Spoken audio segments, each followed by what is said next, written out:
Welcome to today's episode called Clearing the Air, Tackling Hidden Toxins in Your Home. Over here at Your Home by Design, we explore how interior design can empower wellness and enhance the way we live. Today, we're diving into an often overlooked but crucial aspect of home design, the unseen, harmful chemicals lurking in our living spaces. If you're someone who views your home as a tool for health and well-being, or if you're curious about how to make more informed holistic choices, this episode is for you.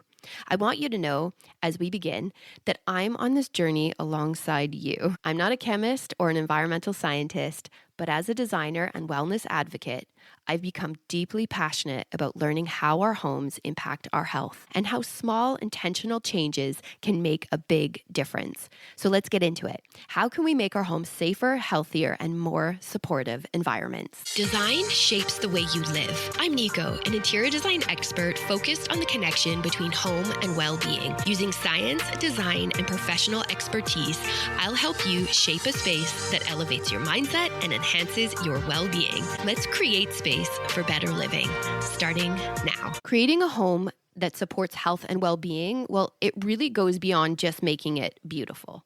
That's why I always say it's not just about making and creating a home that's beautiful, but a home that's also beneficial.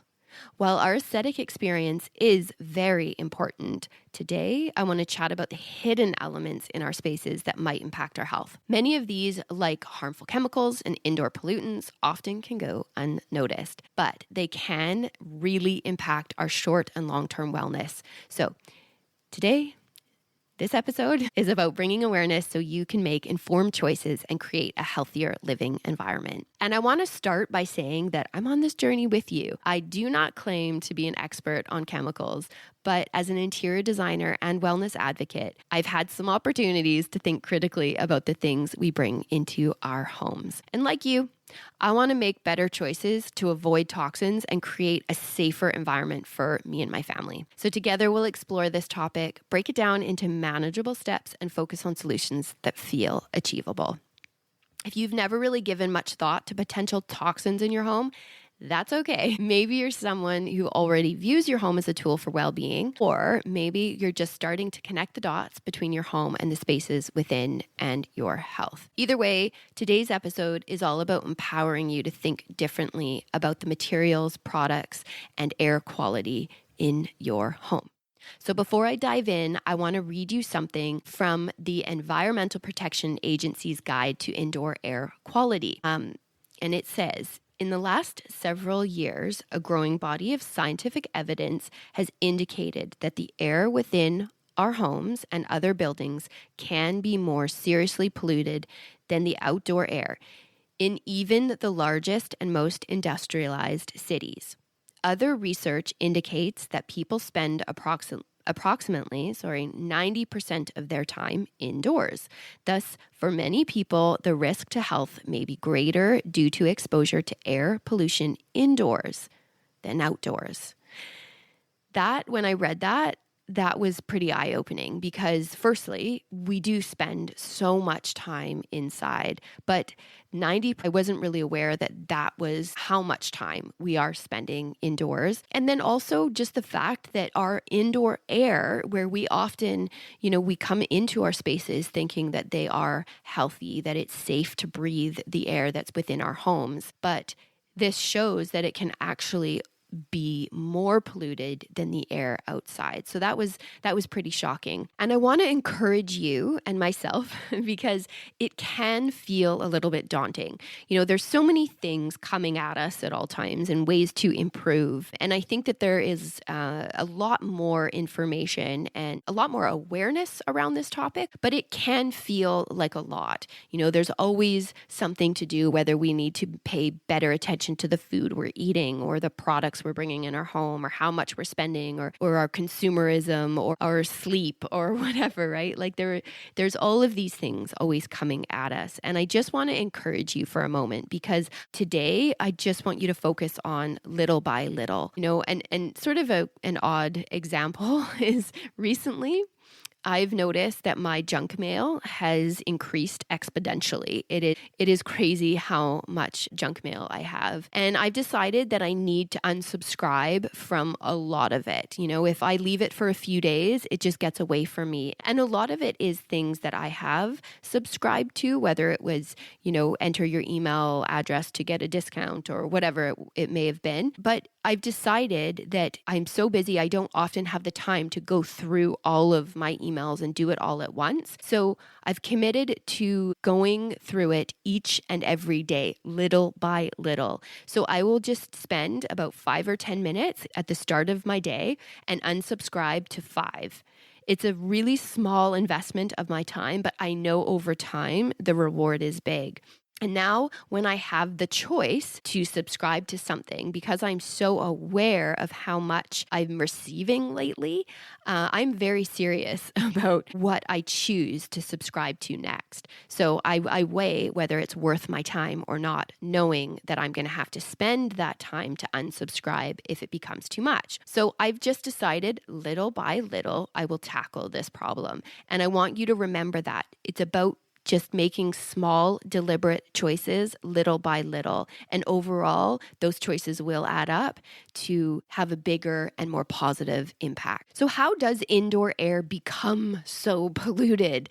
And what causes all the pollution? Well, most homes have multiple sources of pollution. And there can be negative effects when these pollutions combined. So these pollutants that are in your home can actually combine and cause what's called secondary formation. So these things that release gases or particles into the air, not enough or poor ventilation can increase the pollution. So if you're not bringing in enough outdoor air to sort of dilute what's in the home, if your air is stagnant, if you don't know, there's a building standard that refers to creating an airtight home. And there are a lot of benefits to having a home that's airtight. A few is like it's consistent indoor air temperatures, it can reduce heating and cooling costs. But if the home is airtight, but it's not properly ventilated, then it can actually cause a buildup of indoor air pollution because the pollution has nowhere to go. So there has to be a level of airflow in a home in order for the indoor air quality to improve. So the question is, where does your air come from? Is it being leaked in from maybe poor construction? Or if it's an airtight home, is it controlled through ventilation? So what are the things that cause all this air pollution? Well, just take a second and just whatever room you're in right now, just look around. Everything within the room has the potential to cause air pollution. So things like wood, oil, gas if you cook with gas, any of the building materials, so behind your drywall, and furniture, any of the furniture that's in the room, but not just the furniture, think about how that furniture is made, the wood that's used, the foam that's used, the fabric that's used. All of those have potential to carry toxins. The candles that you have in your room, any of the even, your personal care products like body wash, for instance. If you have anything within the home that's old and deteriorating, furniture made of pressed woods, so particle boards, even damp carpet or cabinetry, if it doesn't dry out properly and with a certain time frame, can really affect the air quality. And with furniture and building materials, they release it continuously. So it's not just like a one-time thing. They can leach it into your air for a longer period of time and continuously. Products used for household cleaning and maintenance, central heating and cooling systems can actually cause it. Pollution is made up of volatile organic compounds, VOCs. They're emitted as gases from certain solids or liquids, and these gases are really bad for us, and they're emitted by thousands of products. Like I said, if you take a look in your room right now, look at each and every product that is in that room, whether it's a solid or a liquid. These have the potential to release VOCs. So what do we do about this? We can't always control, say, how your home was built. And, you may be doing renos, like a bathroom remodel, but you may not be addressing the envelope of your home in that process. So where can we start to really help the quality of air in our homes that can impact us in positive ways? So now I'm just going to run through all of the areas that you can start to really pay attention to and to focus on in getting your spaces and the air quality in your home healthier. I'm going to run through a whole bunch and give you some more insight into each thing as I go. And first, I would say to just start with the little things. Simply open a window when you're cooking. When we cook, the food and the heat cause a chemical reaction that's not good for us to breathe, and it lingers in the air. So if you crack that window and get that fan on, and make sure you test the fan as well, because often fans stop working or they're not as efficient as they should be. So test your fan, crack the window when you're cooking. And just open your windows in general from time to time to get that airflow into the home and to move the VOCs out, volatile organic compounds. But make sure the outdoor air quality is good when you do this. So for example, if you live in a city, you wouldn't want to open your window during peak traffic hours, like rush hour, or if there's just more traffic in general that day. So make sure you pick your time and check your bathroom fans. Make sure they're working and you use them often to ventilate the moisture in the air. And if you suspect things like mold, then you should absolutely address it and get a test kit to see if it's harmful and get the issue looked at or figure out what's causing it. And really think about your cleaning chemicals. Make sure you use chemicals that have low VOC. So it's not even just your cleaning chemicals. It's anything in your home that carries a fragrance. I think a lot of us like scents, right? And I think most people tend to think that the stronger the fragrance, the cleaner it feels. That's why most cleaning supplies carry such a strong, recognizable scent. It's associated with cleanliness, but that's just not true. It's not the case. So even in things like laundry detergents, can be some of the worst for adding VOCs into the air. So think about the point of the scent. Right? The point of the scent is that you smell it and it's associated, like I said, with being clean. So if you can smell it so strongly, that scent is in the air, which means like literally it is in the air. The chemicals used to fragrance that scent those chemicals are in your air. So try to go as natural as possible. Don't use synthetic fragrances. If you're somebody, you really like the scent of strong detergent, where do you start? I know here in Canada, I have access to, it's a company, it's called the Environmental Working Group, also known as EWG, and they go through all sorts of products and they test them and verify them to determine whether they are safe or not, or what they're made up of. So there's a rating and you can actually look to see which things within the products are carcinogenics or whatever they are. There's a rating that you can look at and you can get a lot of information by product. So wherever you're listening from, you may also have something like that as well. But I would say just err on the side of if it's a really strong scent, chances are there may be fragrance in that is really unhealthy, and things like air fresheners, especially like the plug-in ones, they're heating up the gel or whatever it is inside and emitting gases into your air. So something to think about is the scents that you're bringing into your home through candles, through air fresheners, laundry detergents, shower gels. All of these things could potentially emit volatile organic compounds. So just be mindful of all of the things that you're bringing into your home. And even if they're closed in a container, you may think, well, it's closed. I'm only smelling it when I open the container. But that's not always the case either, because they can still emit when the container is closed. They can still leak. So something else you can do to improve the air quality is to vacuum and dust regularly, and to dust with a damp rag, because this can remove some pollutants. But remember that your vacuum, it's best if it has either like a HEPA filter or it's a central vacuum, so it's actually not in the home. Because as you take out a lot of the things from your room, you have to remember that it's sitting in that canister still in that space. So if there's any way for it to get back into the environment, it can. Also, if you're getting new carpets, the chemicals used in synthetic carpets can be harmful and they off gas. This is something that I've become really aware of, even for things like mattresses. What sort of off gassing is it doing? If you're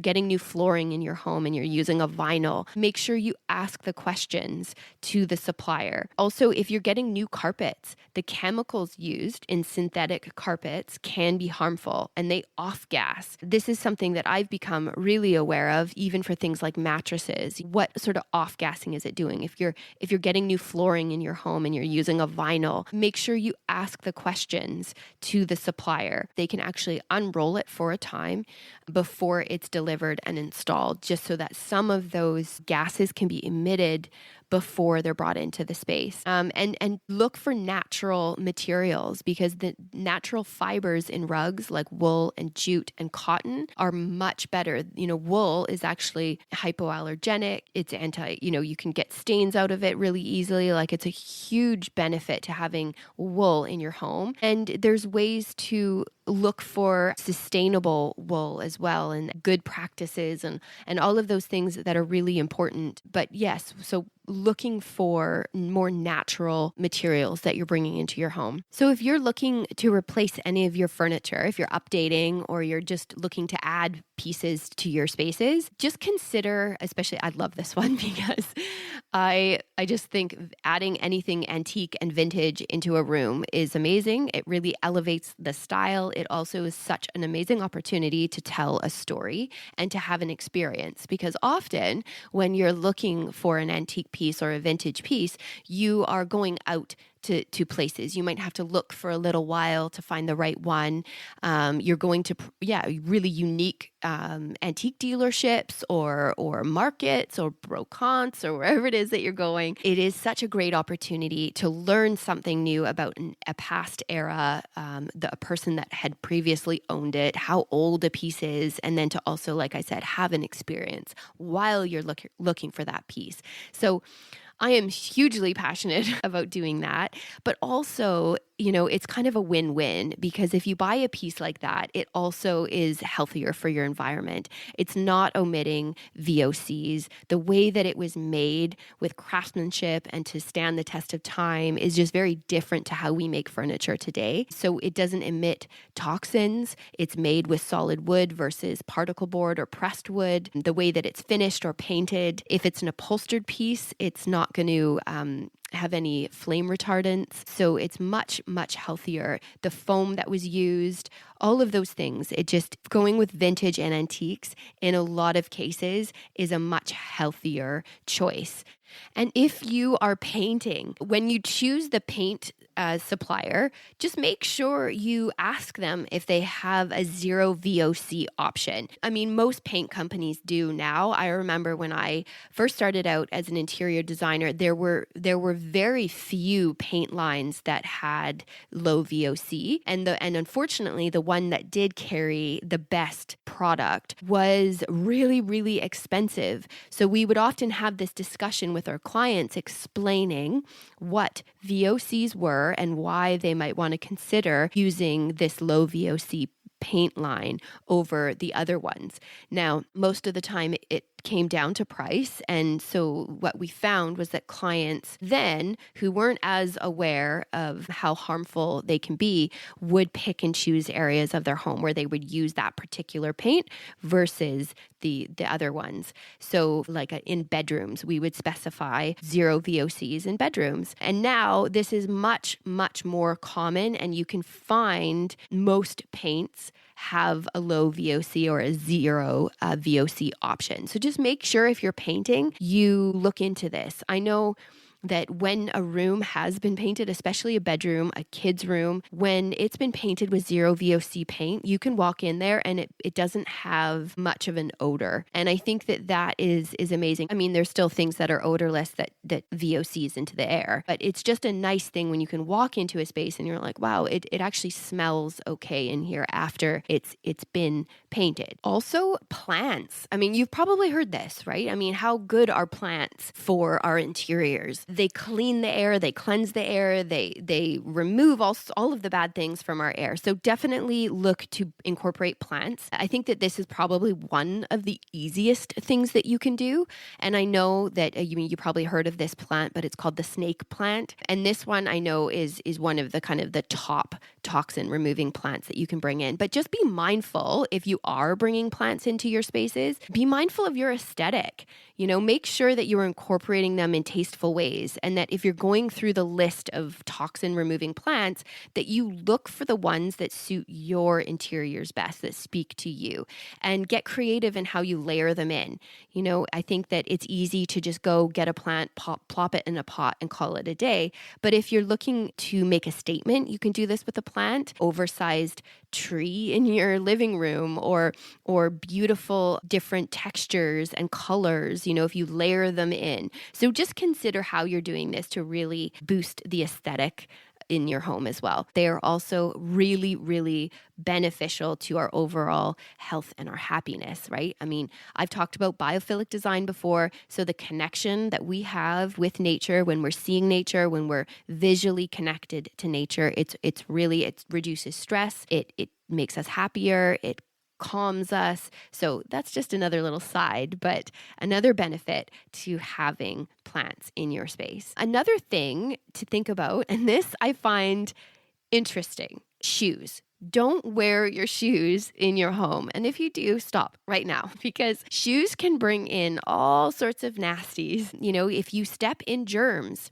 think about if you are in your job and you walk into the bathroom, the germs on the floor in the bathroom, in any spaces that you go, if you're going to public spaces throughout your day, even if you walk across grass that has been treated with pesticides, you might have that underneath your shoe. If you've stepped on gasoline because you've walked through a parking lot and then you come into your home. Well, think about all of the things that are on the underside of those shoes, and you're now walking through your home, depositing it onto your floor. And if you have little kids who are crawling around on the floor at times, think about the germs and all of the things that they're picking up. I mean, imagine they could be putting their hand on pesticide residue.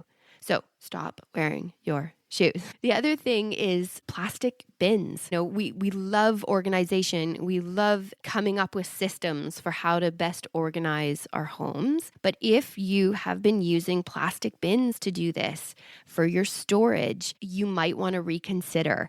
I think that plastic bins carry phthalates. I hope I'm pronouncing that right. And they can off gas, and over time they can actually break down, and then they can be ingested through the air and the dust on your surfaces. So I know for myself, lately, this is one thing that I'm really trying to do is, we've got small kids, so I often look around and I see all of their little plastic toys that I know are slowly breaking down. They're off-gassing in some way. And then I think about all of the plastic storage bins that we have for organizing those toys. And so slowly for me, it's a case of rethinking how I organize my belongings and coming up with better ways. So getting back to proper baskets instead of plastic bins, thinking about just how I organize what's inside my drawer using wood organizers instead of plastic. So just that slow step-by-step, one thing at a time mentality when you can't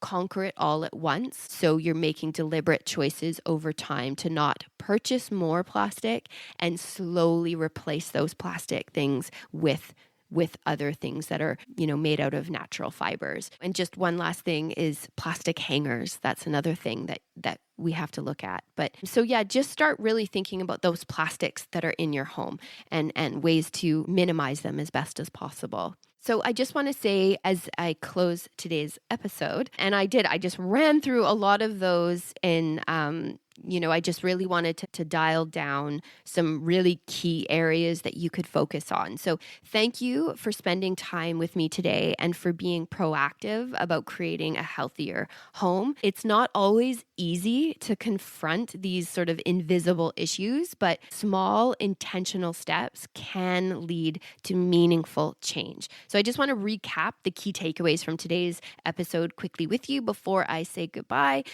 So I'll just run through 5. And the first one is just to understand the impact of indoor pollutants. The air inside our homes can be more polluted than the outdoor air. So knowing the sources of pollution helps us take control. The next one is to improve your ventilation. Ensure proper airflow by opening those windows, using your exhaust fans and making sure you get them checked that they work, and maintaining your HVAC systems to reduce buildup. So if you've got filters that need to be replaced and cleaned and all of that, just make sure you're maintaining all of that.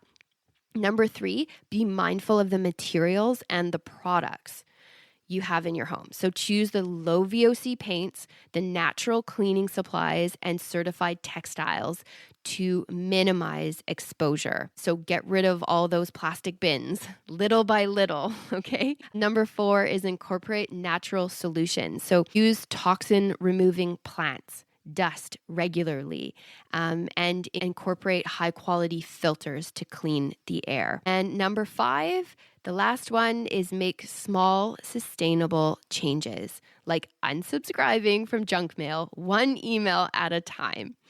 That example, just choose to make small, little by little choices. Thoughtful decisions can lead to a healthier home over time. So remember, it's not about perfection, but progress. Start where you are and focus on one improvement at a time. As always, I'd love to hear what steps you're taking to create a healthier home. So connect with me on social media or drop me a message. Until next time, take care of yourself and your space. Thanks so much for listening today. If you found this episode helpful, the best way to support the show is to follow along and share it with someone who'd love it too. And if you'd like to go a step further, you can become one of our Better Living backers. It's a small monthly contribution that helps keep the show going. And as a thank you, I'll send you a personal note along with a 15% discount for the Create Space course when it launches. You can find the support the show link right in the show notes. I'm so glad you're here. Thanks for creating space with me.